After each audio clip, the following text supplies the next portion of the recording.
Hi friends, சாரிங்க video போகிறதுக்கு கொஞ்சம் டிலே ஆகி போச்சு. இப்போலாம் ரெகுலராக வீடியோ போட்டுக்கிட்டு இருந்தேன். ஏன் இந்த ஒரு வாரம் கேட்போனா கொஞ்சம் உடம்பு சரியில்லாமல் போச்சு. அதனால தான் இவ்வளோ நாள் நான் வீடியோ போடல. இப்போ கூட என் வாய்ஸ் ஒரு மாதிரி தான் இருக்கும். சரியான வரைக்கும் கொஞ்சம் அட்ஜஸ்ட் பண்ணிக்கோங்க. இன்னைக்கு நம்ம ரீசெண்டாக வெளிவந்த ஆஃபீஸர் ஆன் டியூட்டி படத்தோட கதையை தான் பார்க்க போகிறோம். இந்த படத்தை ஆல்ரெடி நிறைய சேனலில் போட்டாங்க. நம்ம நண்பர் அசோக் குமார் இந்த படத்தை போட சொல்லி கேட்டிருந்தாரு. தரமான படங்க. இந்த படத்தோட ஒன்லைன் என்னன்னா, நம்ம ஹீரோ போலீஸ் ஸ்டேஷன்ல இருக்கும்போது அவருக்கு ஒரு கேஸ் வரும். ஒரு பொண்ணு நகை அடகு கடையில வேலை பார்க்கும். அவங்க வந்து ஒரு ஆளை கூட்டிட்டு வந்திருப்பாங்க. இந்த ஆளு ஒரு கவரிங் செயினை எடுத்துட்டு வந்து அடகு வச்சு பணம் கேட்கிறாரு அப்படின்னு சொல்ல, அவர் மூஞ்சிய பார்த்தா ஹீரோவுக்கு தப்பான மாதிரிலாம் தெரியல. அதனால ஹீரோ அந்த கேஸ கையில எடுக்கிறாரு. ஏதோ சாதாரண கேஸா இருக்குன்னு எடுத்து பார்த்தா அதை தோண்ட தோண்ட பல விஷயங்கள்லாம் நடக்குது. அதுல நம்ம ஹீரோவும் சம்பந்தப்பட்டிருக்காரு. அதுல யார் யார் சம்பந்தப்பட்டிருக்கான்றத எல்லாத்தையும் கொண்டு வந்து ஒரு பாயிண்ட்ல கனெக்ட் பண்ணுவாங்க. அந்த சீன்ல சும்மா வேற லெவல்ல இருக்கும். இந்த படம் கொஞ்சம் லென்த்தா போகும். முடிஞ்ச வரைக்கும் எல்லா சீனையும் கட் பண்ணிட்டு முக்கியமான சீன் மட்டும் சொல்றேன். வாங்க படத்துக்குள்ள போகலாம். அப்புறம் ஒரு விஷயம், நம்ம சேனலுக்கு இப்பதான் நீங்க ஃபர்ஸ்ட் டைம் வரீங்கன்னா மறக்காம கொஞ்சம் சப்ஸ்கிரைப் பண்ணி விட்டீங்கன்னா நல்லா இருக்கும். படத்தோட ஓப்பனிங்ல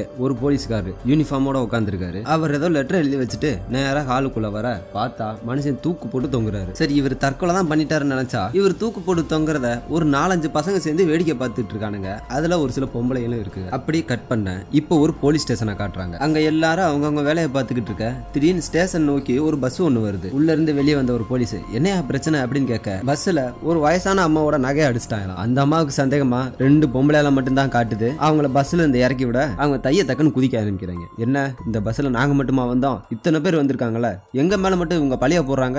சொல்ல போனா நாங்க உங்களுக்கு ஹெல்ப் பண்ண தான் வந்தோம்னு சொல்ல, அவங்க பேக்கை வாங்கி செக் பண்ணிட்டு பஸ்ஸுக்குள்ள ஒரு போலீஸ் போறாரு. இங்க பாருங்க, உங்களுக்கு எல்லாம் நிறைய வேலை இருக்கும். நீங்க சீக்கிரமா போகணும்னா உங்களுக்கு 5 நிமிஷம் டைம் தரேன். அதுக்குள்ளயும் நகை யாராச்சும் எடுத்துருந்தீங்கன்னா பஸ்ல போட்டுட்டு வெளியே வந்துருங்க. நாங்க வந்து நகை எடுத்துக்கிறோம். உங்க மேல யாரும் கேஸ் ஃபைல் பண்ணாம நாங்க பாத்துக்கிறோம் அப்படின்னு சொல்ல, அந்த 2 பொண்ணுங்களையும் ஸ்டேஷனுக்குள்ள கூப்பிட்டு போறாங்க. இங்க பாருங்கம்மா, இன்னும் கொஞ்ச நேரத்துல இன்ஸ்பெக்டர் வந்துருவாரு. அவர் வந்தா எங்களால ஒண்ணும் பண்ண முடியாது. நீங்க நகை எடுத்துட்டீங்கன்னா இப்பே கொடுத்துட்டா நல்லதுன்னு சொல்ல, அவங்க 2 பேரும் சார் நாங்கெல்லாம் எடுக்கல சார், நான் கொஞ்சம் லேட்டா போனா கூட என் வேலை போயிடும் அப்படி இப்படின்னு சொல்லி அழுதுகிட்டு இருக்க. இவர் சொன்ன மாதிரியே இன்ஸ்பெக்டர் உள்ள வந்துடுறாரு. இவர் தான் நம்ம படத்தோட ஹீரோ. உள்ள வரும்போதே மனுஷன் டென்ஷனா தான் வராரு. இவர் ஏன் இப்படி டென்ஷனா இருக்காருன்னா, இவர் வந்து ஒரு உயர் பதவியில இருந்திருப்பாரு. அதுல இருந்து டீ ப்ரமோட் பண்ணி இன்ஸ்பெக்டரா ஆக்கி விட்டுருக்காங்க.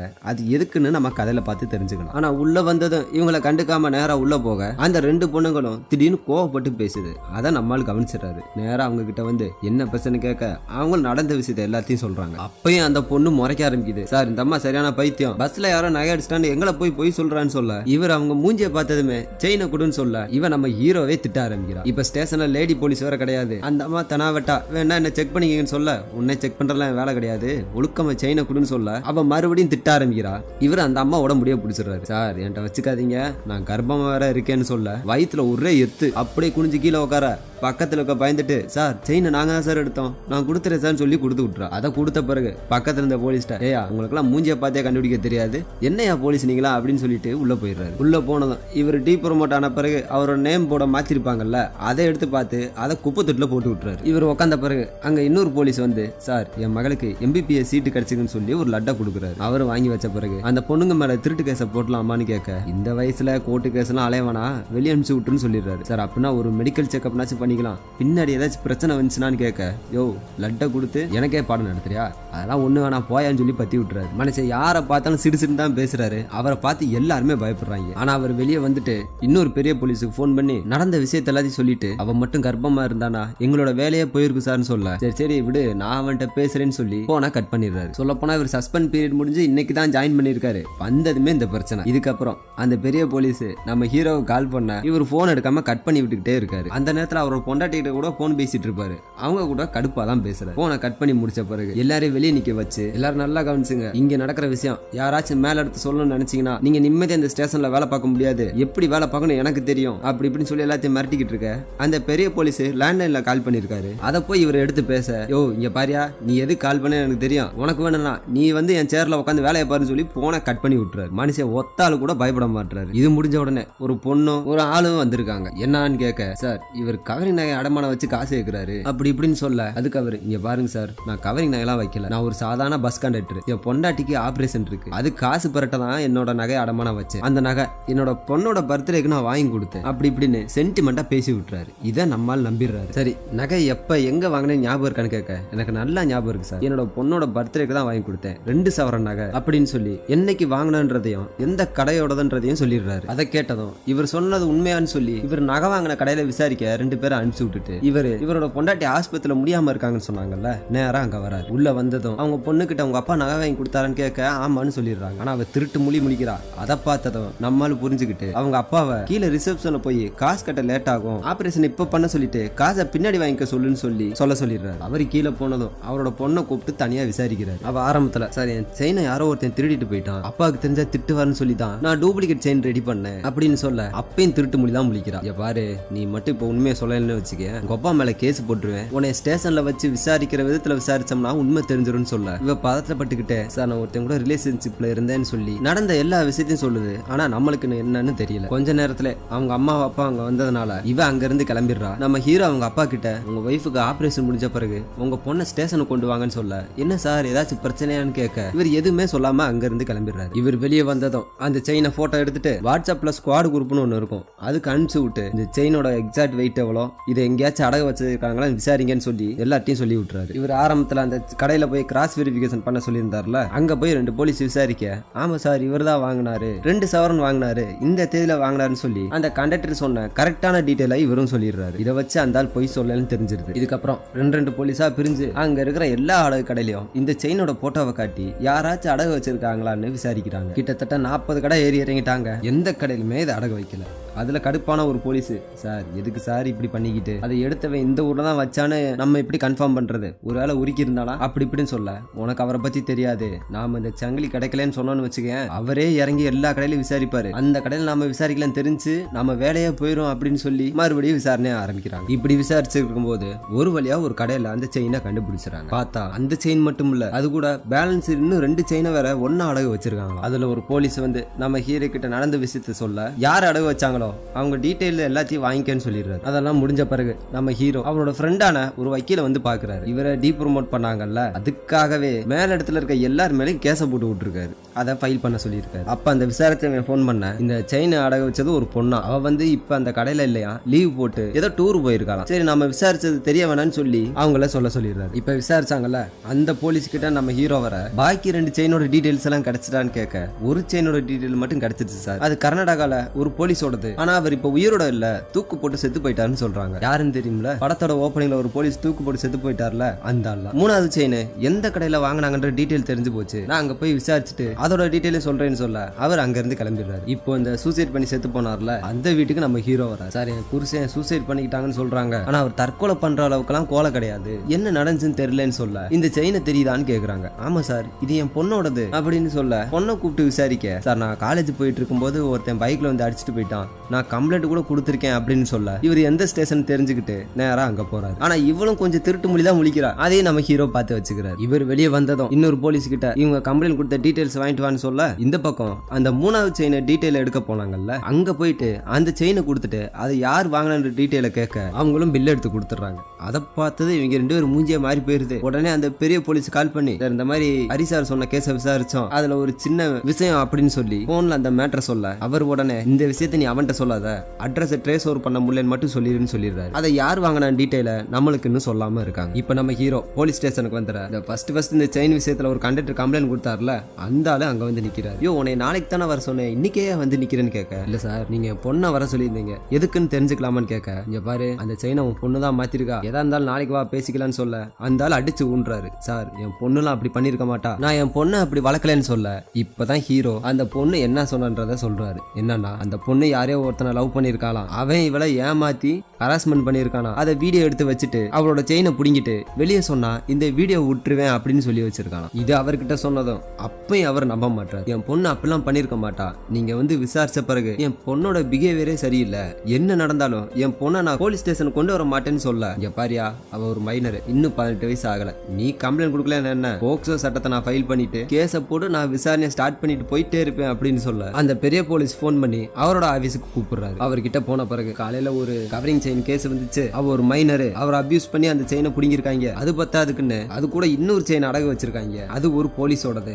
அவர் இப்ப செத்து போயிட்டாரு, அவரோட பொண்ணை கூட அபியூஸ் பண்ணிருக்காங்கன்னு நினைக்கிறேன், 3வது செயின் கிடைச்சிச்சுன்னா இந்த கேஸோட எல்லா டீடைலும் கிடைச்சிருன்னு சொல்ல இவர் அதை கேட்டு முடிச்ச பிறகு ஒரு லெட்டர் தூக்கி கொடுக்குறாரு. இந்த மாதிரி சைபர் கிரைம்ல இருந்து ஒரு ட்ரைனிங் ஒன்னு இருக்கு, ட்ரைனிங் அலாட்மெண்ட் பண்ணவர் லீவ்ல இருக்காரு, ட்ரைனிங் ஹைதராபாத்ல இருக்கு, அதனால நீ போய் அட்டென்ட் பண்ணிட்டு வந்துரு, 1 மாசம் ஆகும்னு சொல்ல நம்ம ஹீரோ டென்ஷன் ஆகி என்ன ட்ரைனிங் அனுப்பிச்சா அந்த செயின் கேஸ் நான் விட்டுருவேன்னு நினைக்கிறியா, என்னால நான் விட மாட்டேன்னு சொல்லிட்டு கடுப்பா அங்கிருந்து கிளம்பிடுறாரு. நேரா வீட்டுக்கு வந்த அவரு 2 சாக்லேட் வாங்கிட்டு வந்து தன்னோட 2வது பொண்ணு கிட்ட கொடுத்து இந்த ஒன்னு அவகிட்ட கொடுத்துருன்னு சொல்ல இவங்க 2 பேரும் மூஞ்சியே மாறுது. இதுக்கப்புறம் அவரோட வைஃப் கிட்ட எனக்கு ஒரு ரேப் கேஸ் வந்துச்சு, அதை என்ன ஹேண்டில் பண்ண கூடாதுன்னு பிளான் பண்றாங்க, அதனால நான் ஒரு வாரம் மெடிக்கல் லீவை போட்டுட்டு இந்த கேஸை விசாரிக்க போறேன்னு சொல்ல அதுக்கு அவங்களோட வைஃப் இப்பதானே டியூட்டியில ஜாயின் பண்ணீங்க, அதுக்குள்ளே எதுக்கு பிரச்சனை வேணாம் அப்படின்னு சொல்ல திடீர்னு ஒரு போன் வருது. என்னன்னா அந்த கண்டக்டர் ஒருத்தன் கம்ப்ளைண்ட் கொடுத்தான்ல அவரோட பொண்ணு தூக்கு போட்டு செத்து போயிடுச்சான். நம்ம ஹீரோ அந்த ஸ்பாட்டுக்கு வந்ததும் அவங்க அப்பா ஹீரோட சட்டையை பிடிச்சு நான் படிச்சு சொன்னேன்ல கேஸ் எல்லாம் எதுவும் வேணான்னு சொல்லி உன்னால என் பொண்ணு சூசைட் பண்ணிக்கிட்டேன்னு சொல்லி அவரை பிடிச்சி செமையா திட்ட. இங்க பாரு உன் பொண்ணோட சாவுக்கு நான் ஒன்னும் காரணம் கிடையாது, ஆனா இதுக்கு காரணமானவனை கண்டிப்பா கண்டுபிடிப்பேன்னு சொல்லி அவரை விலைக்கு விட்டுட்டு இவர் நேரா பாடியை பார்க்க போக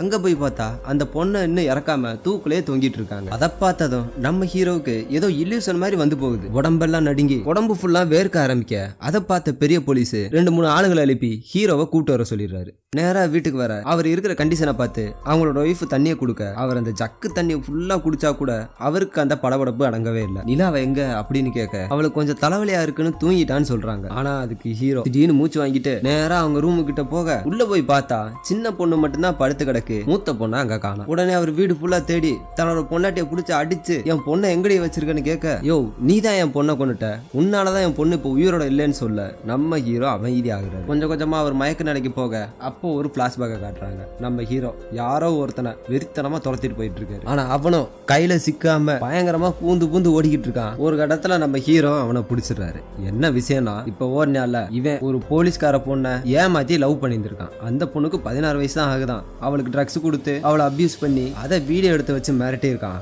அதனால அந்த பொண்ணு சூசைட் பண்ணி செத்து போயிருக்கு. போலீஸ்காரன் பொண்ணு மேல கையை வச்சா சும்மா விடுவாயிலா, அதனால எல்லாரும் சேர்ந்து புடிச்சு விட்டுறாங்க. இது எல்லாத்தையும் ஆரம்பத்துல ஒரு பெரிய போலீஸ் இருக்கார்ல அவர் அவரோட சீனியர் கிட்ட இந்த விஷயத்த சொல்ல இருக்கிற எல்லா கேஸும் அவன் மேல தூக்கி போடு, அவன் வெளியவே வரக்கூடாதுன்னு சொல்லிடுறாரு. இவங்க பேசிக்கிட்டு இருக்கும்போது இன்னொரு போலீஸ் வந்து சார் ஒரு பிரச்சனை ஆச்சுன்னு சொல்ல அவங்க என்ன பேசிக்கிட்டாங்கன்றத நம்ம காட்டல. அதுக்கு அந்த பெரிய போலீஸ் நம்ம ஹீரோட வைஃப் கிட்ட போன் பண்ணி இந்த மாதிரி ஒரு விஷயம் நடந்து போச்சு, இதை நம்ம பார்த்தா ஹேண்டில் பண்ணணும், உடனடியா அவன் புருஷனை ஏதாச்சும் ஒண்ணு சொல்லி வீட்டுக்கு வர வச்சிருன்னு சொல்ல அவங்க அழுதுகிட்டே அவங்கள வர சொல்லிடுற. ஹீரோவும் கிளம்பி வெளியே போய்கிட்டு இருக்காரு. இவரு வெளியே போய்கிட்டு இருக்கும்போது இந்த சூசைட் பண்ணச்சுல ஒரு பொண்ணு அவரோட அப்பா இருப்பார்ல போலீஸ் அவர் நேரா அங்க உள்ள வந்துடுறாரு. அவர் உள்ள வந்ததும் இவன் வாயா உன் பொண்ணோட வீடியோ பாக்குறியா அந்த லேப்டாப்ல தான் இருக்கு வேணா போய் பாரு அப்படின்னு சொல்லி திமுறா பேச வந்தது அவன் நெஞ்சில எட்டி ஒரு உத அவனை போட்டு செமையா அடிக்க பக்கத்துல இருக்க போலீஸ் எல்லாருமே தடுக்க ஆரம்பிக்கிறாங்க. அவன் இந்த ஒரு பொண்ணை மட்டுமல்ல இந்த மாதிரி நிறைய பொண்ணுங்களை ஏமாத்தி வீடியோ எடுத்து வச்சிருந்திருக்கான். எல்லாத்தையும் அங்க இருக்கிற போலீஸ் பாத்துக்கிட்டு இருக்க நம்ம ஹீரோ அங்க உள்ள வந்துடுறாரு. இவர் உள்ள வந்ததும் அங்க இருக்கிற இன்னொரு போலீஸ் அந்த லேப்டாப்பை மூடி விட்டுற அந்த கைதி எதுக்கு என் முன்ன சார்ட்டையும் காட்டு அவரும் பாக்கட்டுன்னு சொல்ல இவருக்கு ஏதோ சந்தேகம் வந்துருச்சு. எதுக்கு லேப்டாப்பை மூட முடியா பாக்கலாம் அப்படின்னு சொல்லிட்டு வாங்கி ஓபன் பண்ணி பார்த்தா இவரோட பொண்ணையும் இவன் லவ் பண்ணி ஏமாத்தி அவளுக்கு ட்ரக்ஸ் கொடுத்து ஒன்னா இருக்கிற மாதிரி வீடியோ எடுத்து வச்சிருந்திருக்கான். அதை பார்த்ததுமே மனுஷன் நொந்து போயிட்டாரு. தன்னோட பொண்ணே இப்படி பண்ணிட்டான்னு சொல்லி அந்த லேப்டாப்பை வச்சு அவனை அடிச்சு போட்டு அடி பொளந்து விடுறாரு. படுக்க வச்சு அவன் மேல ஏறி உட்காந்து அவன் சங்க பிடிச்சு நெரிக்க இருக்கிறதுலே சீனியர் போலீஸ் வந்து தடுக்க பாக்குறாரு. அவர் மூக்க குத்தி உடச்சு விட்டுறாரு. அவனோட கழுத்துல முட்டிய வச்சு பயங்கரமா நெரிச்சுக்கிட்டு இருக்க ஒருவேளை எல்லா போலீஸும் ஹீரோவை பின்னாடி இழுத்துட்டு வர பார்த்தா அவன் செத்தே போயிட்டான். இதுக்கப்புறம் நம்ம ஹீரோ கிளம்பி நேரா வீட்டுக்கு வர ஹீரோட வைஃப் மகிட்ட நடந்ததை விசாரிக்க ஏமா நான் தெரியாம பண்ணிட்டேமா அவன் என்னை ஏமாத்திட்டான் எனக்கு பயமா இருக்குன்னு சொல்ல அவங்க அம்மா ஆறுதல் சொல்றாங்க. இருந்தாலும் இந்த பிள்ளைக்கு பயம் தாங்கல தான் அப்பாவை நினைச்சு ரொம்ப பயந்துகிட்டு இருக்க நம்ம ஹீரோ உள்ள வந்துடுறாரு. இவங்களை இங்கேயே இருக்க சொல்லிட்டு அவரோட வைஃப் வந்து எவ்வளவோ தடுக்க பார்க்க இவர் நேரா கதவு கிட்ட வர கதவை பூட்டி விட்டாங்க. இவங்க எவ்வளவோ தடுக்கிறாங்க. ஏற்கனவே அவர் டிப்ரெஷன்ல இருக்கா, நீ வேற இப்ப கோவப்பட்டேன்னா ஏதாச்சும் தப்பு நடந்துரும், கொஞ்சம் பொறுமையா இருன்னு சொல்ல இங்க பாரு நீ அந்த வீடியோ பாத்தியா நான் அதை பார்த்தேன் எப்படின்னு தெரியுமான்னு சொல்லி கதவை எட்டி உதச்சிட்டு உள்ள போய் பார்த்தா அவ சூசைட் பண்ணி செத்தே போயிட்டா. அதுவும் தூக்கு போட்டு தொங்கிருக்கா. அதை பார்த்த பிறகுதான் நம்ம ஹீரோவுக்கு ஒரு மாதிரி ஆயிரும். மனுஷன் மயக்கம் போட்டு கீழே விழுந்துருவாரு.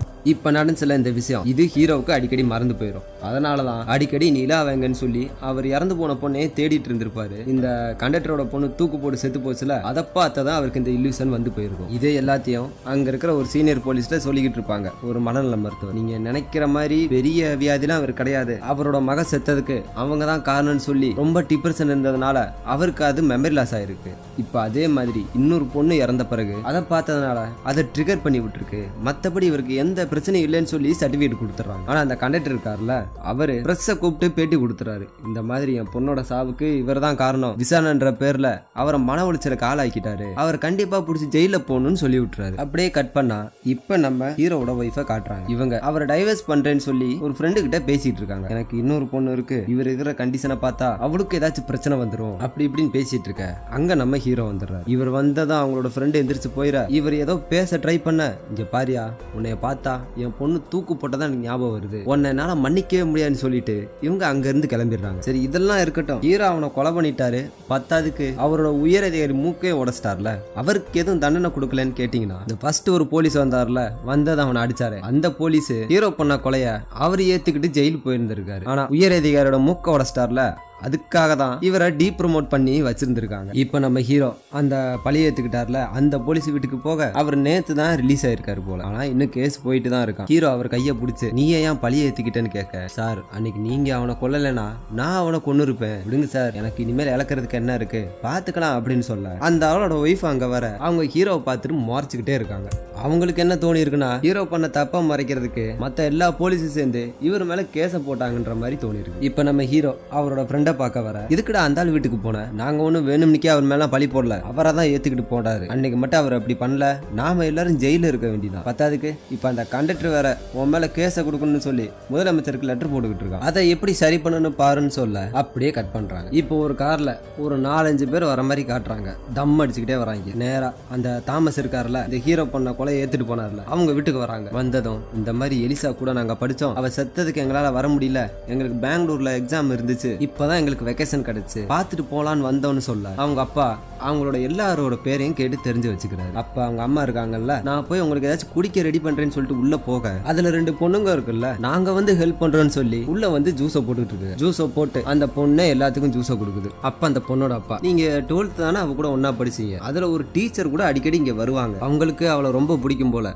அதனால அடிக்கடி வந்து பாத்துட்டு போவாங்க, அவங்க பேர் கூட மறந்து போச்சு அப்படின்னு சொல்லி இவங்களை திரும்பி பார்க்க இவங்க ஏதோ ஒரு பேரை சொல்றாங்க. அதை கேட்டதும் நம்ம ஆளுக்கு சந்தேகம் வந்துருச்சு. இவருக்கு ஆரம்பத்திலே சந்தேகம் இருந்துச்சு, அதனால அவங்களுக்கு தெரியாம விசாரிச்சுட்டு இருந்திருக்காரு. சரின்னு சொல்லிட்டு அவங்க பொண்ணு 12th குரூப் போட்டோ எடுத்திருப்பாங்கல்ல, அதை எடுத்துட்டு வந்துட்டு இவங்க எல்லாத்தையும் காமிச்சு, அம்மா இதுலலாம் நீங்க எங்க இருக்கீங்க அப்படின்னு கேட்க, என்ன அங்கிள் போலீஸ்காரன் மாதிரி விசாரிக்கீங்கன்னு சொல்ல, ஆமாண்டா நான் போலீஸ்காரன் தான், வந்தல இருந்து தப்பு தப்பா பதில் சொல்லிட்டு இருக்கீங்க, என்ன முட்டாள் நினைச்சீங்களா, யாரா நீங்களான்னு கேட்க, அதுல இருக்கிற ஒருத்தன், சரி நீங்க ஒரு போட்டோ காமிச்சிங்க, நான் ஒரு போட்டோ காமிக்கவான்னு சொல்லி ஒரு போட்டோவை காட்டுறான். பார்த்தா இந்த அடிச்சு கொண்டாங்கல்ல ஒரு ஆளு, அவனோட ஃப்ரெண்ட்ஸ் தான் இவங்க எல்லாம். அவன் தான் அந்த பொண்ணை லவ் பண்ணி ஏமாத்திட்டான்னு சொல்லி அரெஸ்ட் பண்ணிருப்பாங்க. ஆனா அவன், நான் உனக்கு இன்னொரு வீடியோ காட்டட்டுமான்னு சொல்லி வீடியோவை காட்டுறான். பார்த்தா அவன் மட்டும் இல்லாம இவங்க 3 பேரும் சேர்ந்து அந்த பொண்ணை ரேப் பண்ணிருக்காங்க. யோ நீ அடிச்சு கொன்னல, அவனோட ஃப்ரெண்டு தான் நாங்கெல்லாம், நீ வெளியே வர்றதுக்காண்டு தான் நாங்க வெயிட் பண்ணிக்கிட்டு இருந்தோம், இப்ப நீ ஏன் எங்கள்கிட்ட மாட்டிக்கிட்டேன்னு சொல்ல அந்த வீடியோவை பார்க்க அவங்க அம்மா முயற்சி பண்ணுவாங்க, இவர் வேகமா போய் தடுப்பாரு. பார்த்தா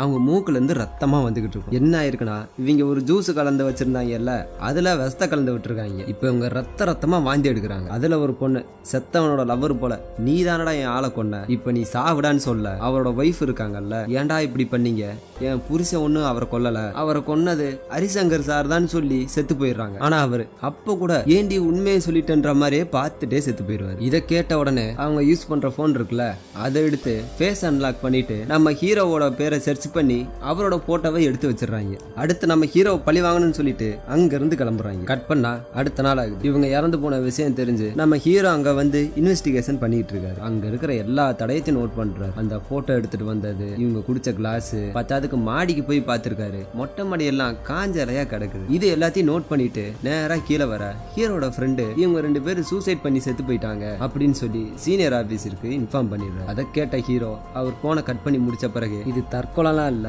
யாரோ கொலை பண்ணிருக்காங்க அப்படின்னு சொல்றாரு. அவர் நேரா உள்ள கூட்டு போயிட்டு அவர் மகனை நினைச்சு தற்கொலை பண்ணியிருந்தாருன்னா அவரோட மகளோட போட்டோவோ இல்ல அவங்க ஃபேமிலி போட்டோ தான் இருந்திருக்கணும். ஆனா இங்க அவரோட ஸ்கூல் போட்டோ தான் இருந்திருக்கு. அதுவும் இல்லாம அந்த போட்டோ அவங்க பக்கத்துலனாச்சும் இருந்திருக்கணும். அவங்க செத்த இடத்துல இருந்து இது 2 அடி தள்ளி இருந்திருக்கு. அது போக கிச்சன்ல 5 கிளாஸ கழுவி வச்சிருந்திருக்காங்க. அதோட ஈரப்பதம் கூட இன்னும் காயல. அவங்க கைரேகை அழிக்கணும் தான் அப்படி பண்ணி வச்சிருக்காங்க. அந்த கிளாஸ் இவங்க விஷம் குடிச்சு இறந்தாங்கல்ல, அதே கிளாஸ் மாதிரி தான் இருக்கு. இதை கேட்ட அந்த பெரிய போலீஸ், போலீஸ். சரி, ஒருவேளை அவங்க கெஸ்டா இருந்தாங்கன்னா வந்துட்டு போன பிறகு கழுவி வச்சிருக்கலாம்ல. ஏன்னா எல்லா கதை உள்பக்கம் தானே தாப்பா போட்டிருக்குன்னு சொல்ல, அதுக்கு ஹீரோ யாரோ ஒருத்தன் எல்லாத்தையும் வெளியே விட்டுட்டு கதை உள்பக்கமா பூட்டிட்டு ஓட்டை பிரிச்சு அங்க இருந்து கிளம்பி போயிருந்திருக்கான். அந்த ஓட்டுல இருக்கிற எல்லா காஞ்ச இலைகளும் களைஞ்சு போய் கிடந்திருக்கு. பத்தாதுக்கு கிச்சன்ல மொத்தம் 8 எலுமிச்சம்பழத்தை புளிஞ்சிருக்காங்க. யாரோ ஒரு குரூப் உள்ள வந்திருக்கு, இவங்களுக்கு விஷம் கொடுத்து வலுக்கட்டாயமா கொலை பண்ணிட்டு தான் இங்க இருந்து போயிருக்காங்கன்னு சொல்ல, அந்த உள்ள கிளாஸ்ல ஃபிங்கர் பிரிண்ட் இருக்கும் இல்லையா, அது யாரோடதுன்னு பார்த்தா ஒரு கிளாஸ்ல அந்த போலீஸோடதும் இன்னொரு கிளாஸ்ல அவங்க ஒய்ஃபோடதும் இருந்திருக்கு. இதை கேட்ட ஹீரோ இவங்க விஷம் குடிச்சு தற்கொலை பண்ணியிருந்தாங்கன்னா 2 கிளாஸ்லயும் 2 ஃபிங்கர் பிரிண்ட் இருந்திருக்கணும். அதாவது விஷம் கலந்தாங்கல்ல, அவரோட ஃபிங்கர் பிரிண்ட்டும் குடிச்சவங்களோட ஃபிங்கர் பிரிண்ட் இருந்திருக்கணும். ஆனா ரெண்டுலயும் தனித்தனியா ஃபிங்கர் பிரிண்ட் இருக்கு. இதெல்லாம் ஒன்னா கனெக்ட் பண்ணி பார்த்தா நான் சொன்னதான் நடந்திருக்குன்னு சொல்லிட்டு அங்க இருந்து கிளம்பிடுவேன். கட் பண்ணா நம்ம ஹீரோ அந்த கண்டக்டர் பொண்ணு இருக்குல்ல, அவளோட ஃப்ரெண்ட்ஸை கூப்பிட்டு விசாரிக்கிறாங்க. நீங்க ஏதாச்சும் சொன்னா எனக்கு கொஞ்சம் ஹெல்ப்ஃபுல்லா இருக்கும், உங்களுக்கு ஏதாச்சும் தெரியுமான்னு கேட்க, அவ அடிக்கடி யாரோ ஒருத்தனை பார்க்க போறேன்ட்டு போவா, நாங்க என்னன்னு கேட்போம், நேரம் வரப்ப சொல்றேன்னு சொல்லிடுவான்னு சொல்றாங்க. அப்ப அந்த செத்து போனையால அவன் போட்டோவை காட்டிட்டு இவனை பாத்துருக்கீங்களான்னு கேட்க இல்லைன்னு சொல்றாங்க. சரி, அவ டூப்ளிகேட் செய்யணும் ஒன்று பண்ணால, அதுக்கு நீங்க யாராச்சும் ஹெல்ப் பண்ணீங்களான்னு கேட்க அதுல ஒருத்தன் நான் தான் சார் பண்ணேன், அவ வீட்டுக்கு தெரிஞ்சா பெரிய பிரச்சனை ஆயிருன்னு சொன்னா, அதனாலதான் யாருக்கும் தெரியாம பண்ணி கொடுத்தேன்னு சொல்றேன். இதுக்கப்புறம் ஆரம்பத்துல தூக்கு போட்டு செத்து பண்ணார ஒரு போலீஸ் அவரோட மகளை கூப்பிட்டு விசாரிக்கிறாரு. சார், நான் அன்னைக்கே சொன்னேன்ல செயினை ஒருத்தன் அத்துட்டு போயிட்டான்னு சொல்ல, பாருமா செயினை யாராச்சும் அத்துருந்தா ஏதாச்சும் டேமேஜ் ஆயிருக்கும், இதுல ஒரு டேமேஜ் கூட கிடையாது, நீ எதையோ மறைக்கிற, ஏற்கனவே 2 பொண்ணுங்களுக்கு என்னாச்சுன்னு உனக்கு தெரியும்ல, அதனால நீ உண்மையை சொல்லுன்னு சொல்ல, சார் நான் சொல்லிடுறேன், தயவு செஞ்சு வெளியே தெரியாம பாத்துங்க, நான் ஒருத்தனை லவ் பண்ணேன், அவன் எனக்கு ட்ரக்ஸை கொடுத்துட்டு இந்த செயினை எடுத்துட்டு போயிட்டான்னு சொல்ல, மறுபடியும் அவனை போட்டா காமிச்சு இவனான்னு கேட்கிறாரு, இல்லைன்னு சொல்றான். சரி, அவனை பத்தி வேற ஏதாச்சும் டீட்டெயில் தெரியுமான்னு கேட்க, இல்ல சார் அவன் சொன்ன எல்லா டீட்டெயிலும் ஃபேக் தான், நான் நினைவு தெரிஞ்சு முழிச்சு பார்க்கும்போது என் கழுத்துல அந்த செயின் இல்லைன்னு சொல்றான். இப்போ அந்த செயினை அடகு வச்சால அவ ஊர்ல இருந்து திரும்பி வந்துட்டா போல, நேரா அவங்க வீட்டுக்கு போறாங்க. அங்க போயிட்டு அவன் போட்டோவை காமிச்சிட்டு உனக்கு இவனுக்கு என்ன சம்பந்தம்னு கேட்க, இவனை எனக்கு தெரியாது அப்படின்னு சொல்றாங்க. சரி, அப்படின்னா இந்த செயினை யார் அடக வச்சான்னு கேட்க, அதை கீழே கிடந்த எடுத்தேன்னு சொல்றாங்க. இங்க பாருமா, உண்மையை சொன்னேன்னா உனக்கு எந்த பிரச்சனையும் வராது, இல்ல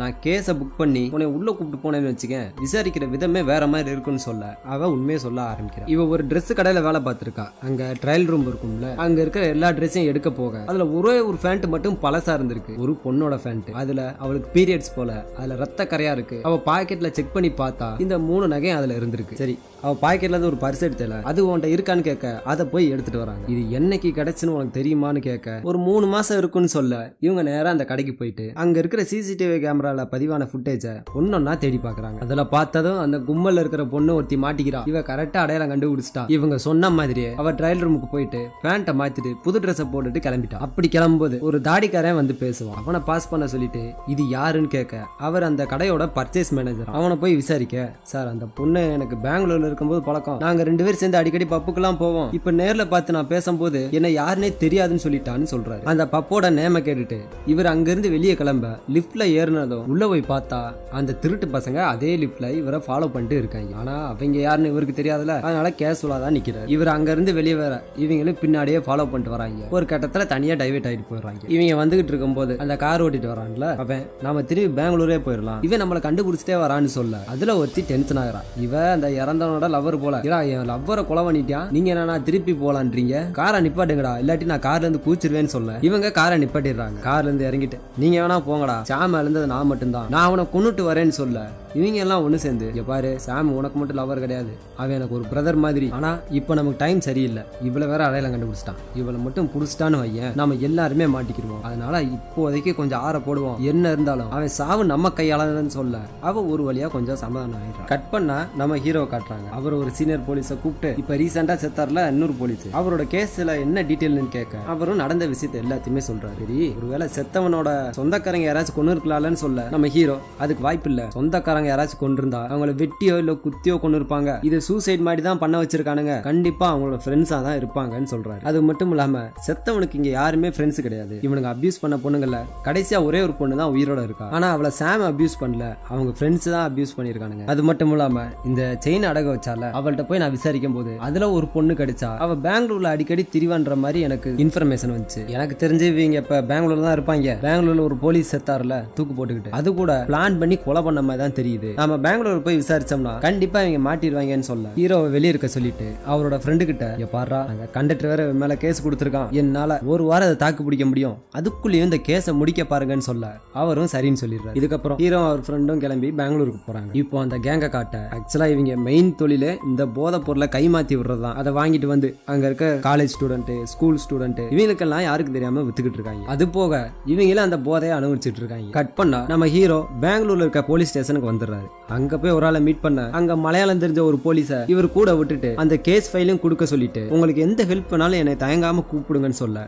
அவரும் தயங்க சொல்லிட்டு கிளம்புறாரு. இப்ப நம்ம ஹீரோ அந்த ஃபைலை வாங்கிட்டு இந்த இறந்து போனார்ல போலீஸ் அவர் வீட்டுக்கு போயிட்டு ஏதாச்சும் தடயம் கிடைக்குமான்னு பாக்குறாரு. ஸ்பாட்ல போயிட்டு அந்த போட்டோ எடுத்து வச்சுட்டு அந்த இடத்த பார்த்துட்டு அவர் ஒரு சூசைட் லெட்டர் எழுதி வச்சிருந்தார்ல அதையும் பாக்குறாரு. இதெல்லாம் முடிச்சுட்டு அவங்க வெளியே வர அவரோட அசிஸ்டன்ட் இந்த மாதிரி அந்த பொண்ணு இருக்கிற இடம் தெரிஞ்சு போச்சு, லொகேஷன் அனுப்பிச்சிருக்காங்கன்னு சொல்ல எனக்கு நம்ம இவரா சூசைட் பண்ண மாதிரி தெரியல, யாரோ வாண்டடா பண்ண வச்சிருக்காங்கன்னு சொல்ல அவர் எப்படின்னு கேக்குறாரு. பொதுவா யாராச்சும் தூக்கு போட்டாங்கன்னா அந்த முடிச்சு கழுத்துக்கு பின்னாடி இருக்கிற மாதிரி தானே இருக்கும். ஆனா இவர் சாகும்போது அந்த முடிச்சு கழுத்துக்கு சைடுல இருந்திருக்கு. இவ்வளவு கம்மியா எக்ஸ்பீரியன்ஸ் இருக்கிற உனக்கே இந்த விஷயம் தெரியும்னா அவருக்கு எப்படி தெரியாம இருக்கும்? அது போக அவரோட ஹேண்ட் ரைட்டிங் பதட்டத்துல எழுதுன மாதிரி இருக்கு. பொதுவா யாராச்சும் சூசைட் பண்ணாங்கன்னா அவங்களோட ஒரிஜினல் ஹேண்ட் ரைட்டிங் அப்படியே தான் இருக்கும். இவரை வேணும்னே தான் யாரோ சூசைட் பண்ண வச்சிருக்காங்க அப்படின்னு சொல்றாரு. இப்ப ஹீரோக்கு ஒரு போன் வர அந்த பக்கம் ஒரு லேடி போலீஸ் கால் பண்ணிருக்காங்க. சார் அந்த பொண்ணு வந்துருச்சு, நான் அவளை பார்த்துட்டு தான் இருக்கேன்னு சொல்ல நான் வர வரைக்கும் எந்த மூவ் நீ பண்ணாதன்னு சொல்லிட்டு இவங்க நேரா கிளம்பி அங்க போறாங்க. அங்க வந்ததும் பார்க்கிங் ஏரியாவுக்கு போக அந்த பொம்பளை போலீஸ் வந்து அவ வந்த காரை அடையாளம் காட்டுறா. அதை பார்த்ததும் ஹீரோ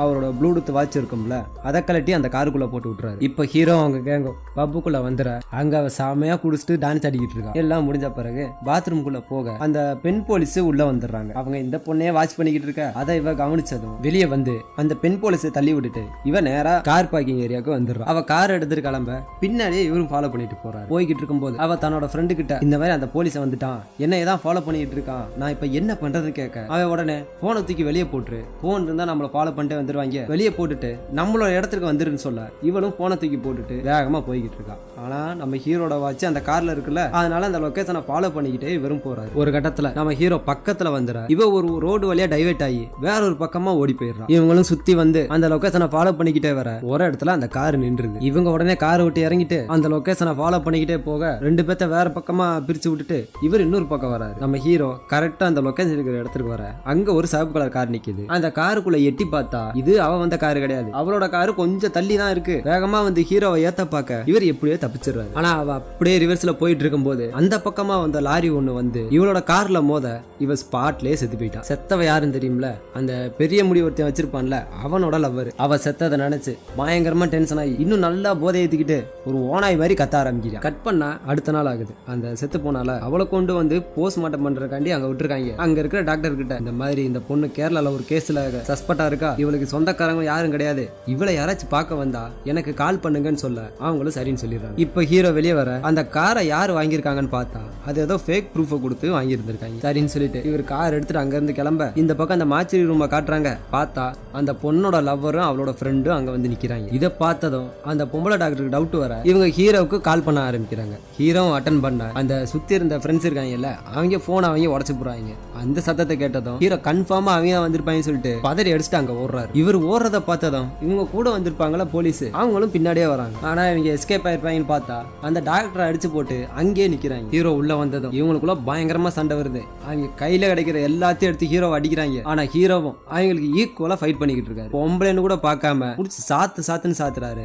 என்னதான் அடிச்சாலும் இவரும் கொஞ்சம் அடியும் வாங்கிடுறாரு. அப்ப அந்த பொண்ணோட லவர் இருக்கால அவ வந்து ஹீரோவை பயங்கரமா அடிச்சு போடுறான். இருந்தாலும் ஹீரோ மறுபடியும் எந்திரிச்சு வந்து எல்லாத்தையும் போட்டு அடி பொளக்குறாரு. மறுபடியும் எல்லாம் சேர்ந்து ஹீரோ லாக் பண்ண அங்க இன்னொரு போலீஸ் வந்துடுறாரு. ஒருத்தி தப்பிக்க பாப்பா, அவளை பிடிச்சி இவரை அடிச்சுக்கிட்டு இருக்க அந்த பொண்ணோட லவர் வந்து இவரை சர மாதிரியா கத்தியால குத்தி விட்டுரு. இப்படி எல்லாம் நடந்துட்டு இருக்கும்போது அந்த லேடி டாக்டர் இருக்காங்கல்ல அவங்களுக்கு கொஞ்சம் கொஞ்சமா கான்சியஸ் வந்து அங்க அந்த எமர்ஜென்சி அலர்ட் பட்டன் இருக்கும்ல அதை அமுக்கி விட்டுறாங்க. அதை பார்த்தது இவங்க எல்லாம் பயப்பட அந்த லேடி டாக்டரே பணயமா வச்சு இவங்க நேரா கதவு கிட்ட போயிட்டு அவளை தள்ளி விட்டு இவங்க அங்க இருந்து எஸ்கேப் ஆயிடுறாங்க. இதுக்கப்புறம் இவங்க போய் ஒரு சுடுகாட்டுல உட்கார அந்த சாமோட லவ்வர் இருக்கால அவ வந்து இவங்க கிட்ட சண்டை போடுறான். அப்பவே சொன்னல அவனை அங்கேயே முடிச்சலான்னு சொல்லி. இப்ப பாரு 2 பேர் செத்து போயிட்டாங்க, இதுக்கெல்லாம் நீ தான் காரணம்னு சொல்ல என்னது நான் காரணமா? நீங்க அந்த பஸ்ல நடந்த விஷயத்தை மட்டும் கரெக்டா ஹேண்டில் பண்ணிருந்தீங்கன்னா இப்ப இவ்வளவு பிரச்சனை வந்திருக்குமான்னு சொல்ல இவங்க எல்லாம் அமைதியாயிடுறாங்க. இப்ப என்ன பண்றது, போலீஸ் நம்மள அடையாளம் கண்டுபிடிச்சிட்டாங்க, நம்மளால இங்க இருந்து எங்கேயும் போக முடியாது, ஆனா பொறுமையா இரு, இதுல சம்பந்தப்பட்ட எல்லாத்தையும் நாம கொள்ளலாம்னு சொல்ல அந்த இடத்துல ஒரு போலீஸ் வண்டி வர இவங்க எல்லாம் அங்க இருந்து கிளம்புறாங்க. அந்த பஸ் விஷயம் என்னன்னு இன்னும் நம்மளுக்கு சொல்லல, பின்னால பார்க்கலாம். கட் பண்ணா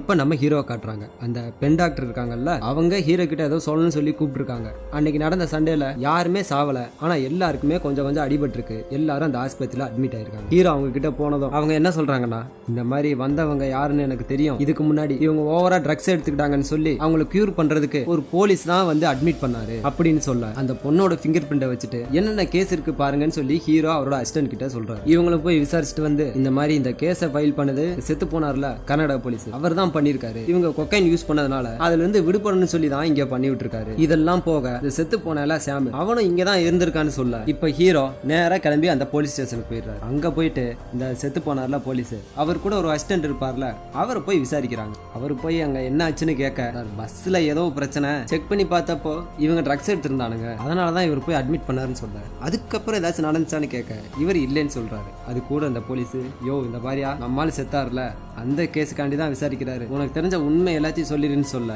இப்ப ஒரு பிளாஷ்பேக்கா காட்டுறோம். இவங்க அன்னைக்கு இந்த பெட்ரோல் டியூட்டில இருந்திருக்காங்க. அப்ப இவங்களுக்கு ஒரு இன்ஃபர்மேஷன் வருது, இந்த மாதிரி கேரளா ஹில் ஸ்டேஷன் பஸ்ல டிராவல்ல இருக்கும்போது ஏதோ ஒரு பிரச்சனையா நீங்க போய் பாருங்கன்னு சொல்ல இவங்களும் நேரா கிளம்பி அங்க போயிருக்காங்க. அங்க போய் பார்த்தா அந்த பஸ்ஸோட டிரைவர் நடந்த விஷயத்த எல்லாத்தையும் சொல்றாரு. இந்த மாதிரி உள்ள 3 பேர் ட்ரக்ஸ் எடுத்துட்டு செம்மையா ரகலை பண்ணிட்டு இருக்காங்க. கண்டக்டர் கேட்டதுக்கு அவரோட மூக்க உடைச்சு விட்டாங்க. அவர் இப்ப ஆஸ்பத்திரியில இருக்காரு. இவங்க பேக்கை செக் பண்ணி பார்த்தா நிறைய ட்ரக்ஸ் இருக்குன்னு சொல்ல இவரும் பேக் வாங்கி செக் பண்ணி பாக்குறாரு. உள்ள நிறைய ட்ரக்ஸ் இருந்திருக்கு. உடனே அவங்க 3 பேர்த்தையும் இழுத்துட்டு ஜீப்ல ஏத்திட்டு அங்க இருந்து கிளம்புறாங்க. நீங்க வரும்போது சார் எங்களை விட்டுருங்க சார், உங்களுக்கு என்ன வேணா நாங்க பண்ணி தரோம், விஷயம் வெளியே தெரியாம பாத்துக்கங்கன்னு சொல்ல இந்த ஆளு சும்மா இல்லாம அவங்க ஒரு ட்ரக்ஸ் கொண்டு வந்திருப்பாங்கல்ல அதை எடுத்தே மோந்து வைக்கிறாரு. இங்க பாருங்கடா, பணம் எனக்கு மட்டும் தர மாதிரி இருக்காது, நிறைய பேத்துக்கு தரணும், ஆனா எனக்கு என்ன தருவீங்கன்னு சொல்லி அதுல அந்த சாமோட லவர் வந்திருப்பா, அவத்தோட இந்த ஆளு கை வைக்கிறான். இதை பார்த்துதான் அவங்க டென்ஷன் ஆகி அந்த ஆளு கூட சண்டை போட அவ இந்த ஆள் மூஞ்சிலே காரி துப்பிடுறான். ஆனா அதுக்கு அந்த ஆள் டென்ஷன் ஆகல. கூட வந்தார்ல டிரைவர், அவரை காட்டு பக்கமா வண்டியை திருப்புன்னு சொல்லி நேரா ஒரு காட்டுக்குள்ள போக அப்ப அந்த சாம கார்லயே கட்டி போட்டுட்டு அந்த பொண்ணுங்க 2 பேரையும் இந்த ஆள் மரத்துல கட்டி போட்டுட்டு மாறி மாறி அபியூஸ் பண்ணி விட்டுறான். இந்த விஷயத்தை எல்லாத்தையும் நம்ம ஹீரோ தெரிஞ்சுக்கிட்டு நேரா வந்து அவரோட ஹையர் போலீஸ் கிட்ட சொல்லிட்டு இருக்காரு. அந்த பஸ்ல நடந்த சம்பவத்துக்கு அப்புறம் தான் அவரோட பொண்ணை அபியூஸ் பண்ணிருக்காங்க, அவரை வாண்டடா சூசைட் பண்ண வச்சிருக்காங்க. இதே விஷயம் தான் தாமஸுக்கும் நடந்திருக்குன்னு சொல்ல ஆரம்பத்துல கம்ப்ளைண்ட் கொடுத்தான்ல ஒரு கண்டக்டர், அந்த ஆள உள்ள கூப்பிடுறாங்க. உள்ள கூப்பிட்டதும் ஹீரோவை மறைச்சு பாத்துக்கிட்டு இருக்கான்.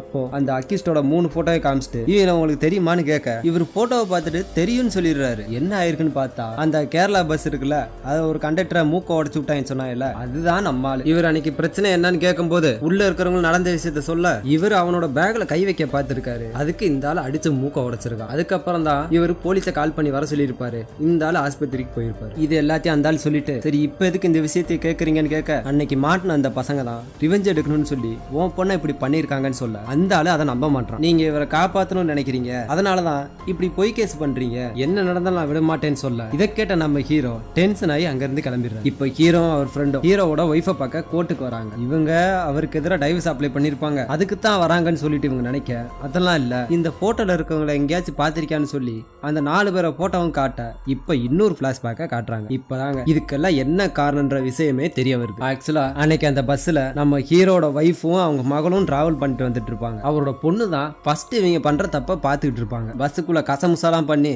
ட்ரக்ஸ் எடுத்துக்கிட்டு இருப்பாங்க. இது எல்லாத்தையும் அவங்க பொண்ணு பார்க்க அவங்களோட அம்மா அங்க நடி பாக்குற நமக்கு எதுக்கு பிரச்சனை, நீ திரும்புன்னு சொல்லிடுறாங்க. ஆனா ஒரு கட்டத்துல நம்ம பிரியாமனே டென்ஷன் ஆகி என்னடா பண்றீங்க, பஸ் நினைச்சீங்களா இல்ல என்ன நினைச்சீங்க, இப்படி ஓவரா பண்ணிட்டு இருக்கீங்கன்னு சத்தம் போட அந்த சாம் இருக்கால அவன் எந்திரிச்சு என்னடி ஆனா ஒன்ன பண்ணனா இல்ல உன் பொண்ண பண்ணனா, உன்னோட வேலையை நீ பாரு அப்படி இப்படின்னு சொல்ல கூட இருந்தவ அந்த ட்ரக்ஸ் எடுத்துட்டு அவங்க பொண்ணுகிட்டே ட்ரை பண்றியான்னு கேட்க இவங்க டென்ஷன் ஆகி அந்த போனை தட்டி விட அந்த சாம் வந்து பிரியாமணியா அடிச்சு விட்டுறான். இதுக்கப்புறம் தான் எல்லாரும் சேர்ந்து அந்த கண்டக்டரை கூப்பிட்டு இருப்பாங்க. உள்ள வந்தது என்னாச்சுன்னு கேட்க இவன் அடிச்சுட்டான், ட்ரக்ஸ் வேற யூஸ் பண்றான்னு சொன்ன பிறகுதான் இந்த ஆள் அந்த பேக்ல கை வைக்க பார்த்திருப்பான். அதுக்கப்புறம் தான் இந்த ஆள் அடிச்சிருப்பான். இதுக்கப்புறம் நடந்த விஷயம் நமக்கு தெரியும்ல. இதே எல்லாத்தையும் பிரியாமணி சொல்லி முடிக்கிறாங்க. அப்படி சொல்லி முடிச்சுட்டு இவங்க டைவர்ஸுக்கு அப்ளை பண்ண நேரா கோர்ட்டுக்குள்ள போறாங்க.